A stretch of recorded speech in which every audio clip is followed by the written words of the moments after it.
Baik, bertemu kembali masih lagi bersama kami berdua di Selamat Pagi Malaysia. Baik, Andy, hari ini kita akan berbincangkan mengenai harta pusaka yang tertunggak dan dilaporkan setakat ini sebanyak 70 bilion ringgit harta yang tertunggak. Perkara berkenaan terjadi disebabkan oleh pengurusan harta pusaka yang tidak teratur. Di mana contohlah macam kita mempunyai harta yang banyak tetapi apalah gunanya ada harta yang banyak tetapi selepas meninggal harta tersebut tidak dapat diuruskan dengan baik. Ya, ini berkait rapat juga tentang pengetahuan masyarakat mengenai cara pengurusan harta itu. Jadi untuk memberikan pemahaman lebih baik kepada anda, kami bawakan seorang panel iaitu Tuan Haji Arifin bin Sabirin, pakar perancang harta pusaka Islam secara syariah. Assalamualaikum, selamat pagi. Satu tema dengan tudung Syamira. Tuan Haji hari ini. Baik, Tuan Haji, kita mulakan dengan memberi pemahaman mudah mengenai faraid. Betul. Bismillahirrahmanirrahim. Assalamualaikum warahmatullahi wabarakatuh. Perkara pertama yang kita kena faham tentang faraid ini ialah faraid ini akan tertakluk kepada harta pusaka si mati. Jadi dalam masyarakat hari ini apa yang berlaku ialah masyarakat tidak faham tentang struktur faraid itu. Sebab Andy, Mira, kita semua ni bila kita meninggal, kita ada struktur faraid yang berbeza-beza. Saya tak sama, saya meninggal, struktur faraid saya dengan struktur faraid isteri saya tidak sama. Kan? Jadi ini asas pemahaman yang masyarakat kena tahu. Tuan Haji, ia didorong apa yang membeza-bezakannya itu? Yang membezakan ialah kerana formula agihan itu sendiri.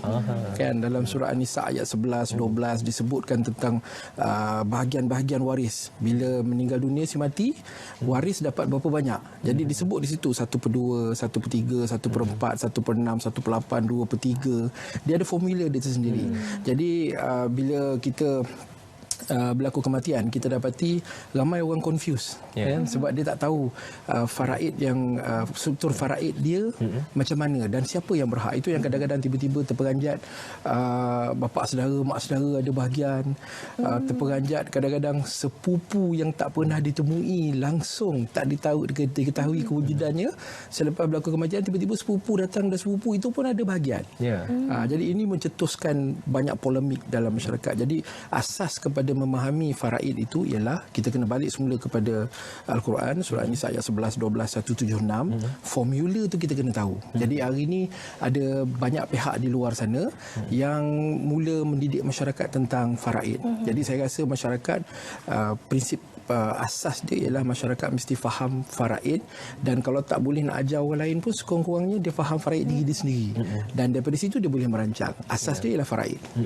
Baik, Doktor, macam faraid dan hibah, mungkin ada yang keliru antara hibah dan faraid. Apakah beza antara kedua-dua berkenaan? Adakah hibah dia hanya harta itu hanya dapat kepada yang dinamakan, berbanding dengan faraid memang kena mengikut kelas-kelas itu? Betul. Bagaimana? Hibah ni kita lakukan semasa hidup, kuat kuasanya semasa hidup. Jadi saya ada rumah, contoh hari ini saya masih hidup, saya telah menghibahkan rumah saya kepada anak saya, contoh. Bila saya meninggal dunia, rumah yang saya hibahkan itu bukan harta pusaka saya, maka ia tidak perlu difaraidkan. Kerana semasa hidup saya dah hibah, penyerahan sudah pun berlaku semasa hidup, rukun syarat ni sudah sempurna semasa hidup. Jadi bila saya mati, kalau saya kata ada rumah dan wang di bank contoh, bila saya mati, rumah ini memang masa hidup saya dah serah, saya dah hibah kepada anak. So yang akan difaraidkan ialah wang saya di dalam bank. Jadi rumah ni tidak perlu difaraidkan. Itu yang ramai orang keliru tu. Kan? Dan orang keliru juga, Andy, Mira, orang keliru juga dengan wasiat. So apa beza pula hibah dengan wasiat? Perbezaan utama hibah dengan wasiat ialah hibah ini kita buat kuat kuasanya semasa hidup. Rumah tu kita dah serahkan semasa hidup. Wasiat kita buat wasiat juga semasa kita hidup. Tak adalah pula orang mati buat wasiat kan. Kita buat wasiat semasa hidup, tetapi kuat kuasanya selepas mati. Dan wasiat itu tertakluk kepada formula pembahagian 1/3 kepada bukan waris. Hibah kita nak bagi siapa pun bagilah, sebab kita masih hidup. Analoginya, kita ada duit dalam kocik kita RM100, kita nak sedekah keseluruhan RM100 dekat tabung masjid Angkasa Puri ni pun boleh, tak ada masalah, sebab duit kita boleh bagi kepada siapa kita nak. Tetapi hibah atau wasiat hanya kepada bukan waris sahaja, dan itu pun setakat 1/3. Itu perbezaan jelas antara hibah, wasiat dan juga faraid. Faraid ini ialah harta pusaka milik si mati ketika dia mati. Itu perbezaan dia. Baik, saya ada soalan yang ingin diajukan. Ini saya ambil daripada pertanyaan daripada rakan-rakan kita di media sosial yang bertanya, saya telah berkahwin dan mempunyai seorang anak perempuan dan saya berhasrat mewasiatkan harta saya kepada suami dan anak saya. Soalannya, adakah seorang wanita juga perlu mengikut sistem faraid untuk memberi harta kepada keluarganya, dan adakah saya perlu mengikut sistem faraid atau saya boleh terus mewasiatkan harta kepada mereka? Baik, ini contoh soalan yang kerap kita temui dalam masyarakat lah. Jadi bila dia cuma ada anak perempuan sahaja, dia tidak ada anak lelaki, kita tak tahu senario tu dengan jelas lah. Tapi andaian kita ialah kalau ayah dia telah meninggal dunia lama dulu, ayah dia dah meninggal dunia, dia nak bagi harta dia kepada anak perempuan dia seorang dan suami dia. Yang dia perlu buat bukanlah wasiat. Yang dia perlu buat ialah hibah. Sekiranya dia buat wasiat, dalam dokumen tu disebut, saya dengan ini berwasiat semua harta pusaka saya kepada suami 50%, anak perempuan 50%. Dalam masa yang sama, kerana ayah dia telah meninggal dunia lebih awal, kalau ayah dia ada, dia lain cerita lah. Ini kalau ayah meninggal dunia lebih awal, maka harta pusaka dia tu selain daripada suami yang mendapat bahagian, anak perempuan yang mendapat setengah bahagian, suami yang mendapat 1/4 bahagian, dia akan ada ibu, kalau dia masih ibu, ibu 1/6 bahagian, dia akan ada baki kat situ. Baki tu akan pergi kepada adik-beradik dia.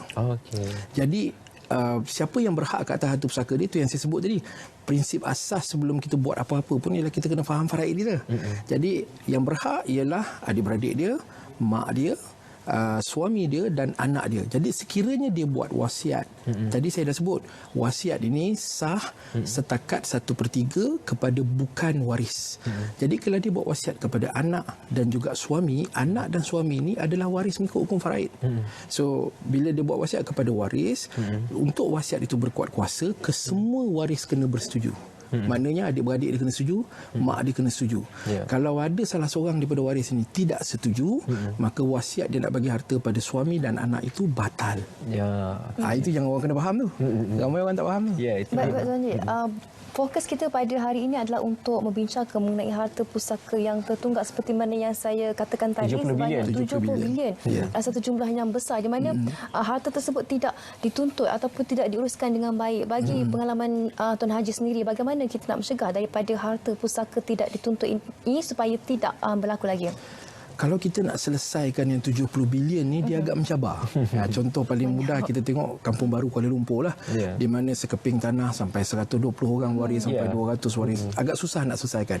Yang kita boleh buat masyarakat hari ini ialah semasa dia hidup sekarang, dia rancang harta dia. Apa maksud dia rancang? Dia rancang ni maknanya dia dah tahu struktur faraid dia bagaimana. Next yang dia kena buat seterusnya ialah dia kena buat perancangan. Dia kena buat hibah, dia kena buat wasiat, kan? Dia kena faham struktur faraid dia, sebab bila berlaku kematian, harta pusaka tu harta tu kedudukan dia dah jelas. Siapa dapat apa, kan? Dan dia juga semasa hidup dia kena melantik pentadbir harta pusaka. Jadi bila dia meninggal dunia, dia dah lantik isteri contoh. Dia meninggal dunia saja, isteri ni sudah pun ada tanggungjawab fiduciary untuk menjadi pentadbir. Jadi dah disusun dengan baik semasa hidup. Kalau tidak, sebenarnya asas pengurusan pusaka, melantik pentadbir itu pun satu masalah. Betul. Ya, di kalangan waris, siapa yang nak dilantik jadi pentadbir? Yang dilantik jadi pentadbir pula tidak ada masa, tidak ada pengetahuan, pun tergantung juga.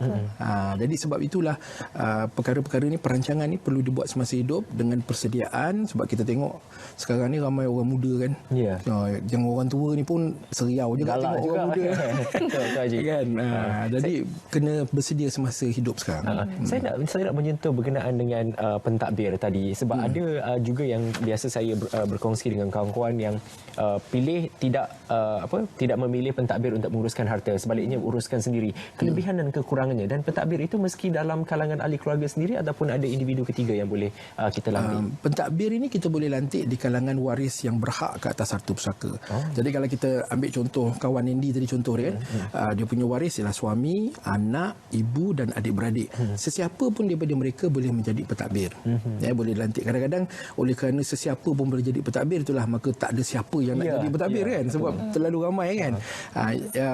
Individu boleh, mereka boleh masih hidup, mereka boleh membuat wasiat melantik pentadbir di kalangan syarikat amanah pun boleh, kan. Jadi terserah kepada mereka. Asalkan semasa hidup dia lantik pentadbir. Jadi pentadbir ni tahu dia dilantik, dan pentadbir ni tahu bila orang ni meninggal dunia, pentadbir ada kerja yang dia perlu buat.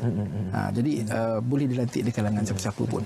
Baik Tuan Haji, mungkin semua orang perlu tahu mengenai hukum faraid dalam pengurusan harta pusaka. Jadi bagi pendapat Tuan Haji sendiri, apakah kepentingan hukum faraid itu dalam menguruskan harta pusaka ini? Ya.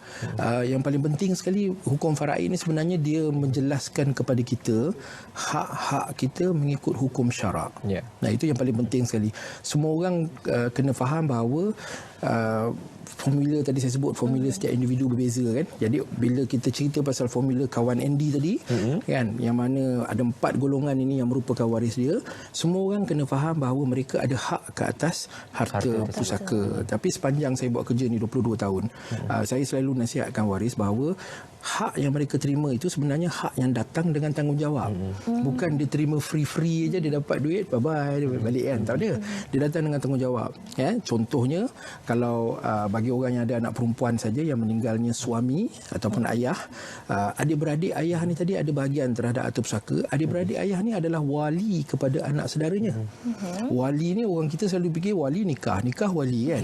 Sebenarnya wali ni selain daripada pernikahan, dia juga menjaga kepentingan, dia menjaga kebajikan waris. Tapi hakikat kehidupan hari ini kita tengok, wali tidak menjalankan peranannya. Ramai wali yang tak menjalankan peranan. Dia dapat harta pusaka dia tak, tapi tanggungjawab dia tak ada. Jadi ini yang kita educate masyarakat supaya masyarakat faham bahawa hak itu datang dengan tanggungjawab. Jadi kalau mak mentua ni tadi dapat hak, contoh mak mentua ni buat keputusan dia tak hendak hak dia. Dia dah tahu hak dia sekian banyak, ini nilainya, dia tak hendak, dia boleh tolak pada cucu dia, tak ada masalah. Tetapi kena tahu bahawa semua ada hak. Sebab kalau tak, banyak juga kes ekstrim yang saya jumpa, suami dan anak merasakan bahawa harta tu mereka punya saja. Jadi dia je yang makan harta tu, dia kontrol. Macam contoh kes yang berbilion-bilion ringgit yang sekarang sedang berjalan, kan. Isteri dan anak merasakan hak tu dia punya saja. Sedangkan ada hak mak di situ. Jadi bila dia makan hak itu, hukumnya haram. Sebab tu sangat penting kita faham supaya kita tidak termakan bahagian harta milik orang lain. Sebab kalau kita makan harta milik orang lain, hukumnya haram. Tapi kalau nenek tadi tahu bahagian dia 200 juta, nenek kata tak apalah, atuk tak nak 200 juta ni, atuk serah balik pada cucu, boleh, tak ada masalah. Bergantung kepada apa yang mereka mahukan buat dengan duit yang mereka dapat tu. Betul.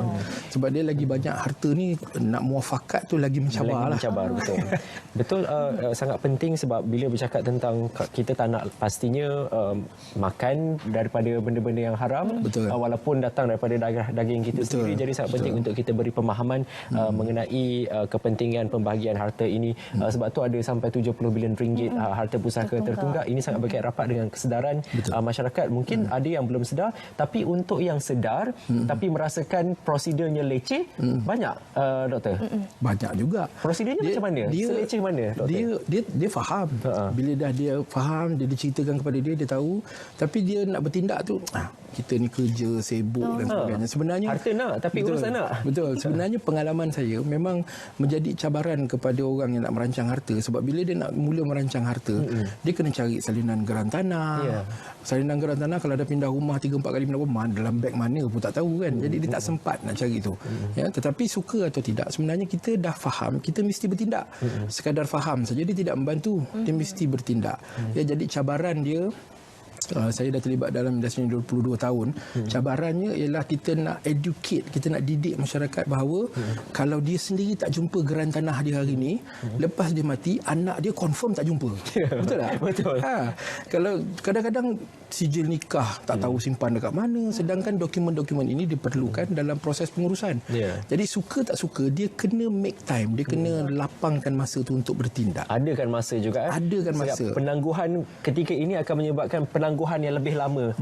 Nanti. Dan dia ada impak pada ekonomi umat Islam sendiri. Sebab 70 bilion tu banyak. Kalau kita cairkan dia, pasti akan dapat stimulat ekonomi kaum Melayu. Sebab saya difahamkan Bumi Putra paling banyak harta yang tertunggak ini. Baik. Terima kasih Tuan Haji kerana berkongsi ini ilmu yang sangat bermanfaat sekali untuk ramai yang mungkin memiliki harta tetapi tidak diuruskan.